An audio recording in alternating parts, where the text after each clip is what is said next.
28 years is a long time, long enough for panic to turn into routine, long enough for survival to stop feeling temporary, and long enough for trauma to stop being remembered and start being inherited. 28 years later, The Bone Temple is not a film about the outbreak. It's not even a film about recovery. It's a film about what replaces society after hope has already failed. Hi, I'm Rob, and this is A Constantly Racing Mind. So if you're new here, we break down sci-fi, horror, action-adventure, prop culture, and all things geek. And the stories hidden between the frames, because every frame is a story.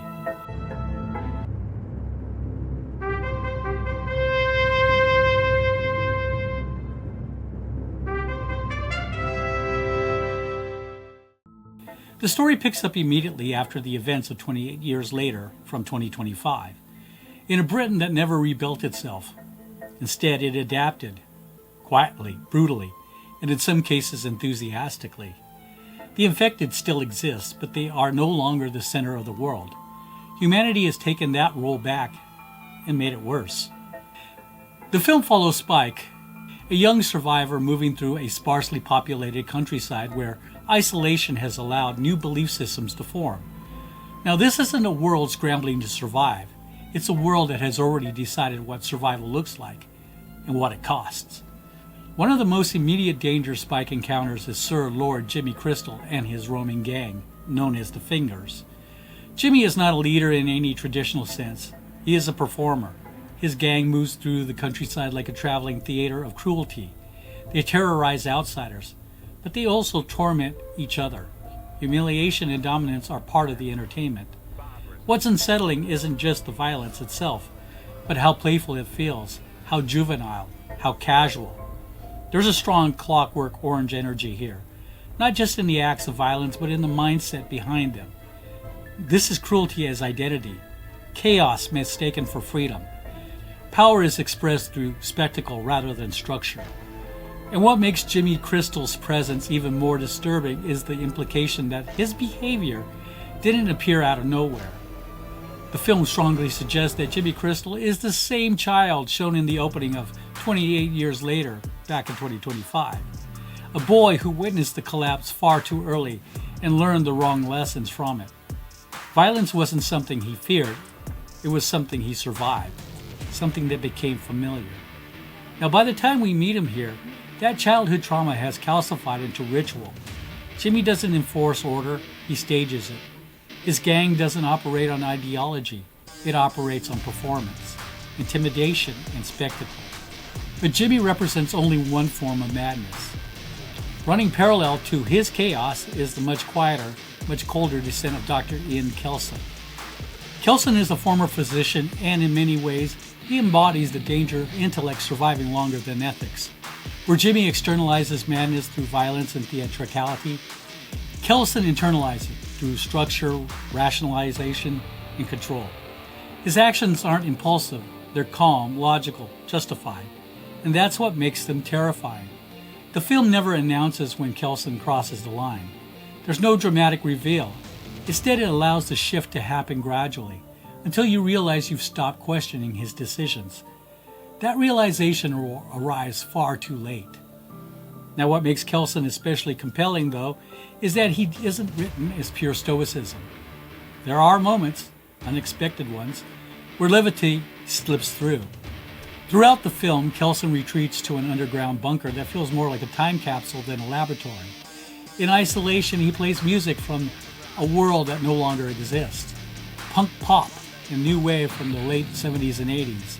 Iron Maiden, Duran Duran, echoes of an old civilization reverberating beneath the dead one. It's not nostalgia in a comforting sense, it's coping. And there's the moment that perfectly captures who Kelson really is.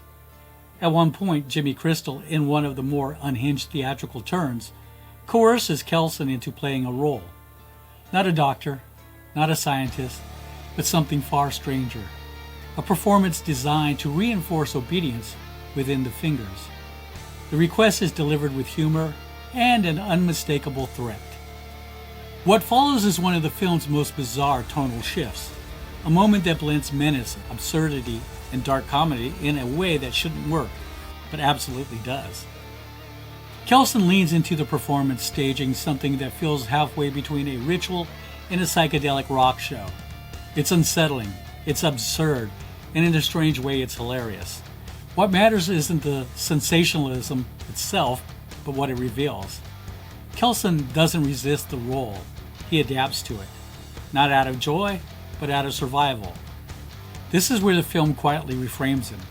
Kelson isn't just descending into madness, he's learning how to perform it when necessary, how to weaponize intellect, culture, and even humor in a world that only responds to extremes. And it's within this space that the film introduces its most unsettling figure, Samson. Samson isn't infected, but not in the way this franchise has trained us to expect. From the moment he appears, the film treats him differently. There's restraint in how he's framed, weight in how he's observed. He isn't a jump scare or an action beat. He's something that needs to be watched. The film never explains Samson outright. It lets you notice him. What's disturbing is the quiet inversion that begins to take shape. As Dr. Kelson descends deeper into a structured, intellectual form of madness, Samson appears to be moving in the opposite direction, away from pure rage, towards something unfamiliar, something quieter, something almost intentional. Kelson's relationship with Samson is not framed as cruelty. It's framed as curiosity. Clinical, methodical, rationalized. Now, the medical experiment that Kelson does on him is depicted here is restrained, but deeply uncomfortable. There's no threatened villainy, no sadism, just procedure, observation, and, of course, some documentation. The film never asks you to approve of it. It asks you to recognize it. Now, Samson becomes less of a monster and more of a mirror. The film quietly raises a disturbing question without ever answering it directly. Is the rage virus purely a disease, or is it something that can be interrupted, shaped, or even unlearned? By the later stages of the film, Samson may be its most unsettling presence, not because of what he does, but because of what he suggests. And the fact that the film refuses to give you a clear answer is exactly the point. One of the reasons the Bone Temple works as well as it does is because it's anchored by performances that understand restraint. At the center of that is Ralph Fiennes. Fiennes is an actor whose career has been defined by precision and internal gravity. From The English Patient to Strange Days, from the quiet moral resolve of the constant gardener to the controlled menace of the menu. Even his portrayal of Lord Voldemort, for all its theatricality, was rooted in stillness and control. In stepping into the role of M after Judi Dench in the Bond franchise, he proved once again that authority doesn't need volume to command a scene.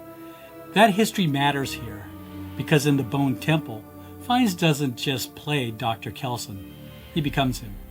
Kelson feels like a man trapped by memory, a survivor who has outlived his usefulness in his own mind, someone constantly aware of memento mori, of death not as fear, but as an inevitability. There's a quiet acceptance in his performance, a sense that Kelson believes his work is already finished and whatever end comes to him is simply part of the accounting. Fiennes plays this not with despair, but with weary clarity. Even in moments of levity, the music, the performance, the dark humor, there's never a sense that Kelson has forgotten what the world is. These aren't escapes, they're accommodations, ways of existing inside a moral vacuum without completely losing oneself. And that's what makes his fate, implied rather than shown, feel tragically earned. Opposite him, Jack O'Connell delivers a performance that is far more controlled than it first appears.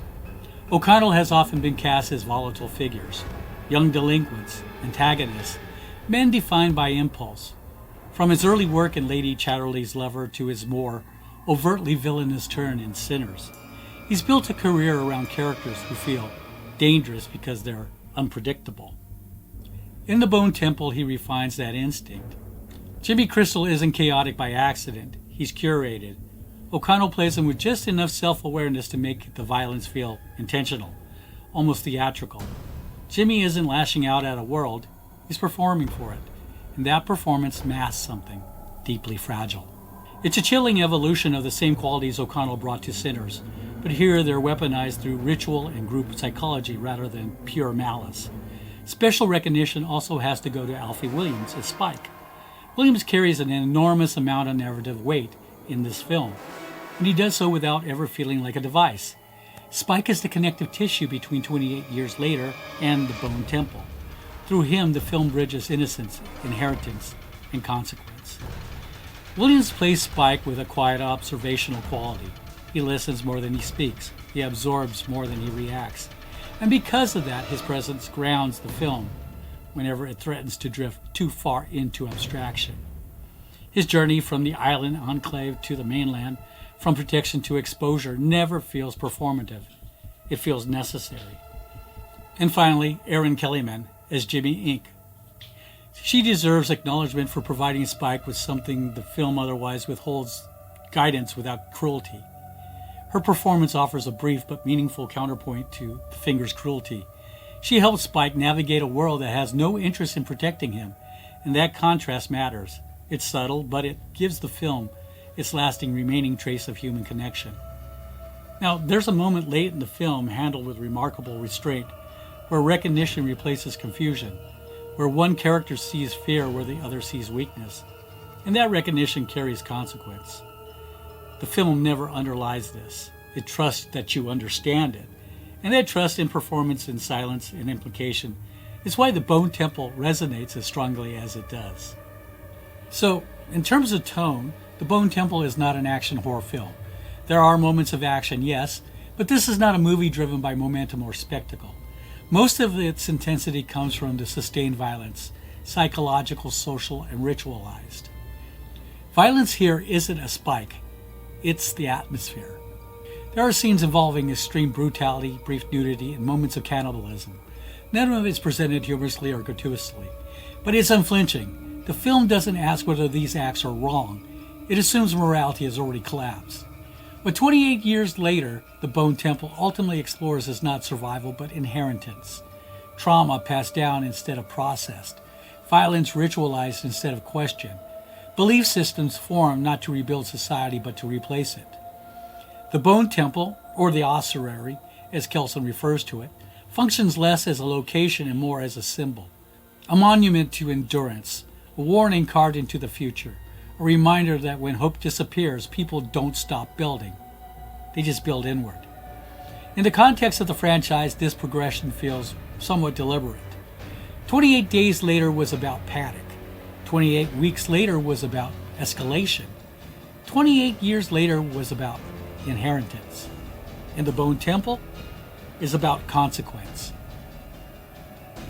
I do want to note that Cillian Murphy, Jim from the original 28 Days Later, the survivor from that film, appears in a cameo toward the end, reconnecting the legacy of the franchise and setting up, hopefully, the next chapter.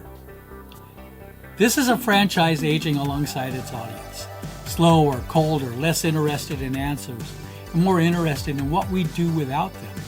And because of the incredible performances and the deepening mythology of the rage virus, I give 28 Years Later the Bone Temple a solid 4 out of 5. It's not an easy watch and it won't satisfy viewers looking for constant motion or traditional zombie thrills. But it is confident, disturbing, and thematically rich. Now at this point before I go, I want to mention one of my professional moviegoers' tools. It's the Run P app. It's a free app that lets you know the best times to take a break. It gives a short synopsis of what you missed, and the people behind it do an impressive job of finding the best times in a film to take that much needed biological break. It's great for films like The Lord of the Rings or the Avatar films, and with that, if you enjoy horror that lingers longer than the credits, consider subscribing. Thank you for watching, and this has been A Constantly Racing Mind.